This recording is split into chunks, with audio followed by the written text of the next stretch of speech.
So, Nigel Farage, welcome back. Thank you. Nice to see you. So much to talk about this morning. Let's kick off with Donald Trump. Obviously, you know, people were starting to say at the beginning of this, well, Nigel Farage went off to help Donald Trump. What's the big deal with Labour doing it? Well, they're in government. Surely that's the difference. The fundamental point is they're in government. Yeah. When I went, I didn't even represent UKIP. I represented me. Right. I went as an individual. Nobody paid for me to go. Right. I was even quite cautious what I said. Yeah. I said at the big rally in Mississippi as a foreigner, I can't tell you who to vote for. Right. Mark, I did then say I can tell you who I wouldn't vote Yeah. for. Right. But no, I was always aware that American electoral law is very, very strong. The point about the McSweeney visit that was paid for by the Labour Party earlier this year, do you remember at the time the British press, Labour are going to advise the Democrats? Yes. Because Labour had been so successful targeting during the general election campaign. So look, if you add that to the LinkedIn post saying staffers, please come to America, accommodations free, no mention they'd be paying their own flights, no mention of unpaid leave. No. Clearly, they are in breach, yes, right? Or the Democrats are in breach for accepting it. Fine. But that isn't what matters. What matters is that on November the 5th, Trump is going to become the 47th president of the USA. Yeah. Looking more and more likely, isn't it? Oh, absolutely. And if you think about our relationship with America, intelligence, strategy, NATO, military cooperation, we're the biggest investors in America, they're the biggest investors here. You've got those buildings I can see from your window. Yeah. Lots of big American companies here. And for a newly elected British government to have openly, publicly backed the other candidate, that is not good diplomacy. It's really not. It's not good politics, and frankly, it isn't very bright. No, it's not, and they're already starting from a bad place because of what David Lammy said in the past about Donald Trump. We know that Keir Starmer's had a meeting with him. Apparently, they had chicken together, so we're told. Yeah, it must have been a rip-roarer, must it? I mean, can you imagine? I mean, knowing Donald Trump as you do, I don't know him, but I can't imagine that Keir Starmer's his kind of guy, really. Goodness knows what they talked about. I know. Can you imagine? I mean, and also, as I say, you know, Donald Trump has actually been very gracious about David Lammy, because when he came over as Foreign Secretary to see Joe Biden, you know, he was asked about him, and he didn't take the opportunity to have a go. Trump surprises people how much he forgives people who said awful things about him. Mind you, he does throw a few barbs back. He does. But this still isn't good politics. It's not good diplomacy. And also, how is it possible for the Labour Party, and I said this morning when we started, there's a big picture in front of the Telegraph of this guy who I've never seen before, I don't know who he is, John Lee Howell, Labour Party's Chief Operating Officer, standing, holding a glass of something or other at the Democratic National Convention. You know, why is it that they can't seem to put stories away? You know, stories come up and surprise them, and they don't seem capable of putting them to bed. Well, I mean, Labour you have to be honest and say that the Morgan McSweeney strategy for fighting the election campaign was nothing short of brilliant. Yeah. Look how many seats they've got, how few votes they've got. Yes. You know, that tells you how well they campaigned. targeted it very well. They did it very cleverly. There's no doubt about that. But that's a different skill set to managing PR, media relations, bad news stories. You know, I don't always see eye to eye with Alistair Campbell, but there's no doubt he was good at his job. In the early Blair years, you know, they'd have shut this down immediately. Of course. Because they'd have known what the truth was. Yes. They'd have known what was really going on. Right. And, you know, here we are just over 100 days in. And they frankly look, in terms of public opinion and national news stories, they look pretty rudderless. They do. And I mean, they've had Sue Gray, who was supposed to be the queen of organisation, plotting the whole first 100 days, presumably didn't work out that she was going to go on the 93rd day. Nobody knows where she is. I actually said to Steve Reid yesterday, he's the Environment Minister, Secretary of State, is she in America campaigning for Kamala Harris? Because nobody knows what she's doing. Well, they won't tell us whether she's still being paid £170,000 a year. What the hell's going on? Sounds to me, Mike, like you should launch a sort of Where's Wally type competition. Well, somebody did suggest that yesterday. But equally, since she left, it hasn't got any better. So McSweeney's now in charge, and they're still rudderless. So because she wasn't the problem. Because McSweeney's got a different skill set. Yeah. You know, they need an Alistair Campbell. Yeah. Well, maybe they'll call him and bring him back. Let's talk about Lord Ali. It turns out that he actually did break the rules in the House of Lords. Everybody says not very important. It's only a small breach. It's 4 different things that he forgot to register. What I would say is that if he is as involved and enmeshed with the Labour government as we think he is, surely if his attention to detail is so bad that he doesn't register even being a patron of his own partner's charity, what's going on? Yeah, I mean, look, he's made mistakes. They're not, you know, sort of awful. They're not. They're not awful. But there may be others. But that's a reasonable point. We don't know the answer to that. But it's just funny how mainstream media gives certain people a complete free pass. Yeah. I mean, if this was an ex-Tory cabinet minister sitting in the House of Lords, I mean, they would be the most greedy, awful... Of course. I mean, I'm still looking for an answer to the question which I put some weeks ago, which is, what was he doing having meetings with Bashar al-Assad in Syria? You know, when Labour weren't even in government. What was that all about? There's an awful lot we don't know. Awful lot we don't know. Yeah. But, you know, cash for access alone... Yeah. I mean, and to have a pass. And they're sort of trying to let us all forget about that. Yeah. They're trying to push it all away and go, well, to be honest, though, there are so many bad stories that you know, there are so many things. I mean, you know, I've never seen a government get off to a worse start. No. Well, we've now got not only two-tier justice, which we can talk about with locking up the wrong people. We've got two-tier CPS, it would seem. We've got two-tier pension scheme with public sector versus private sector. Let's talk about the CPS. I mean, surely now it's time to ask the question, is the CPS fit for purpose? No, and even worse is the IOPC. I mean, you would have thought, you know, that the IOPC, looking after police complaints, would understand, and they would have known that this guy Cabba was a bad dude. Of course they did. All right? And as did the CPS. As did the CPS. Now, you know, two wrongs don't make a right, and that's absolutely clear. But what was astonishing was for the charge to be murder. At worst, manslaughter. Yeah. You know, if they thought he'd fired the gun without sufficient danger, there might have been a clause for manslaughter, but to have brought murder. And you know what really shocked me? What really shocked me? After that jury came to their very rapid verdict, they gave the judge a note that they wanted to be read out, saying that the jury believed unanimously that this case should never have come to court, and the judge didn't even read it out. Unbelievable. Didn't even read it out. And then we get statements from the CPS and the IOPC sympathising hugely with Cabba's family, saying they respect the verdict of the jury. Not a word about a man and whose family have not just had their life ruined for the last 2 years, but now, because anonymity was not granted to him, his kids have had to leave school, they're living in hiding. We didn't get a word from CPS or IOPC. Talk about two-tier. And I think it's a disgrace. I don't think either organisation are fit for purpose in any way at all. And we've given an ultimatum to the CPS over the Manchester Airport attacks. What have you received in return from them? Violent thugs, beating up police officers, breaking a police officer's nose, and then the police intervened and took control of the situation. And nothing. It's now 13 weeks. Have you had a response to your ultimatum to them? Nope. So they haven't even acknowledged it? Nope. And we'll leave it a couple of weeks. And we will then take out a private criminal prosecution. We're serious.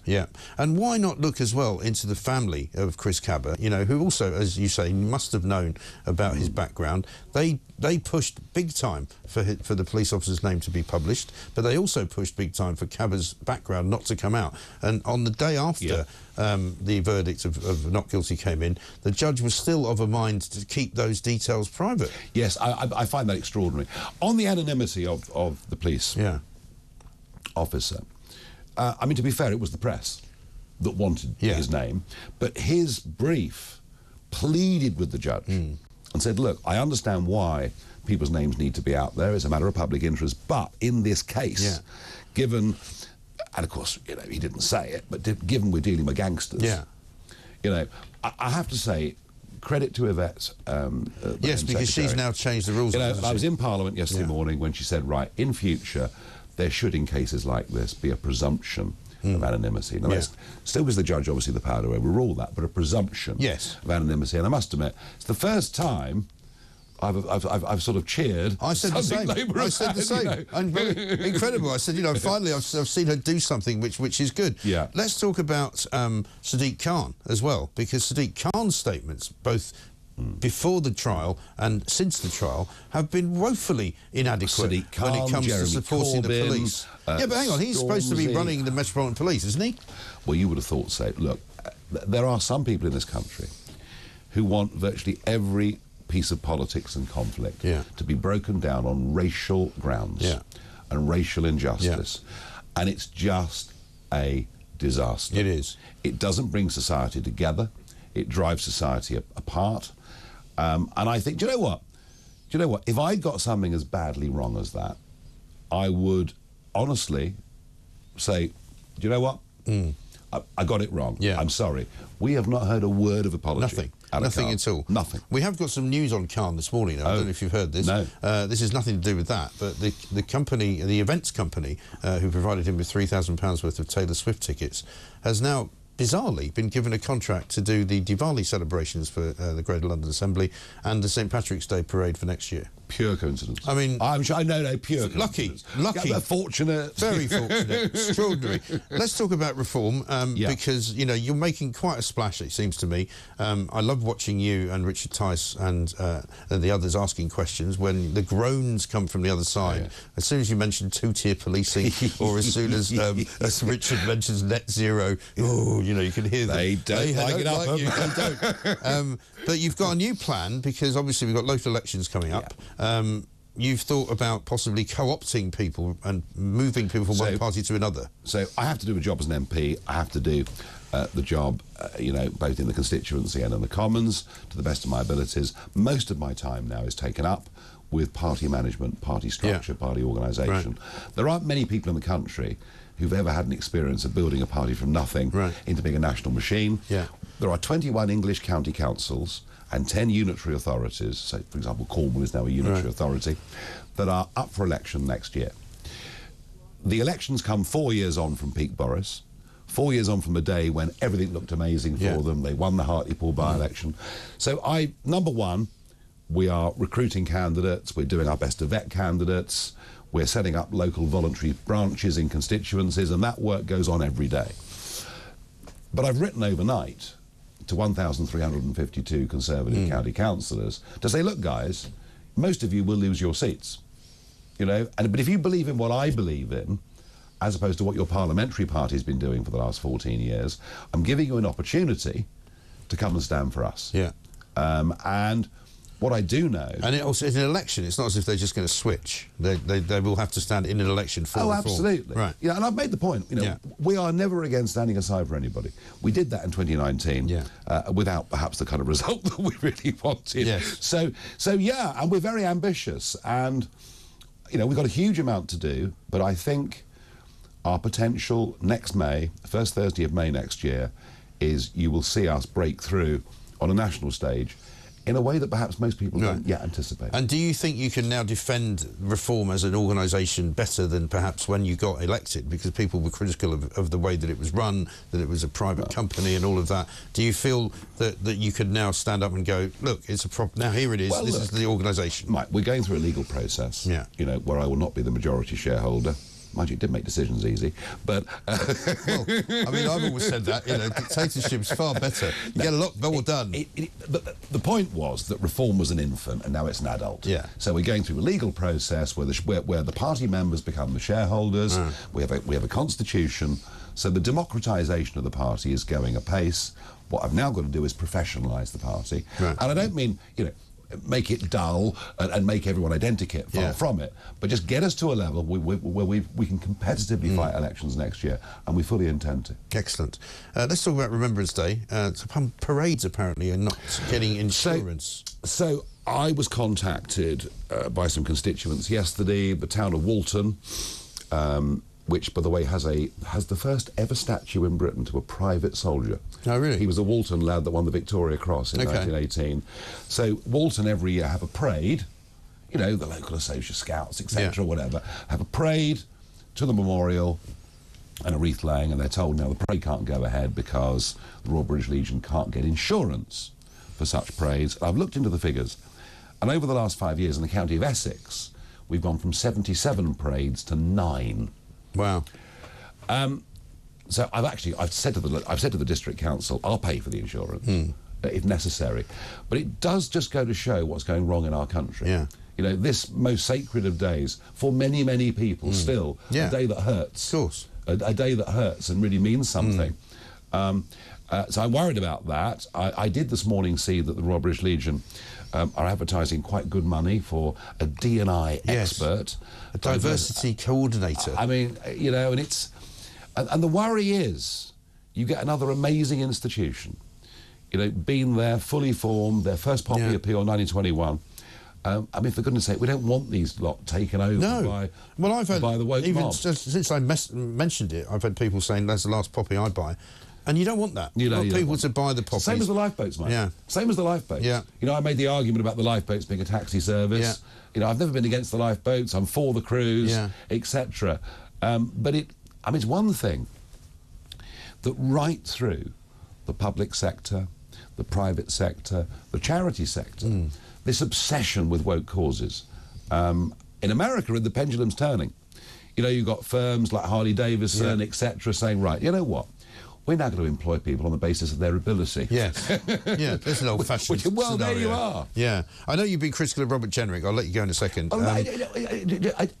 How can I believe anything he said? Yes. No, I mean, funnily enough, one of the tweets that you put out was while I was interviewing him, so I was able to put it to him when we were talking about the, you know, the processing centres that are going to be built or used up in Kent by the Labour Party, and you said, coincidentally, as we were talking about it, well, he was going to do exactly the same thing, and he denied that, and he said, no, that's not true. But does that mean that you'd rather, do you care who becomes the new leader, whether it's Kevin Badenoch or him? I mean, I just think... Do you know the problem for both of them? That percentage of the population that care about current affairs, you know, your listeners, Tory party members, fine. You go beyond that, no one knows who these people are. They have no... there's no recognition, there's no resonance of any kind at all with these people. And the problem is, it is the Conservative Party brand. That's the bit that's broken. Yeah. It almost doesn't matter who leads them, in my opinion. No. They might get a short-term bounce, but no more than that. Well, I mean, if Reform continue on the track that you're on, then they might be dead and buried by the next election. Who knows, but I am travelling optimistically. Absolutely. Well done. Thank you very much indeed. Nigel Farage, good to see you. We'll see you again soon.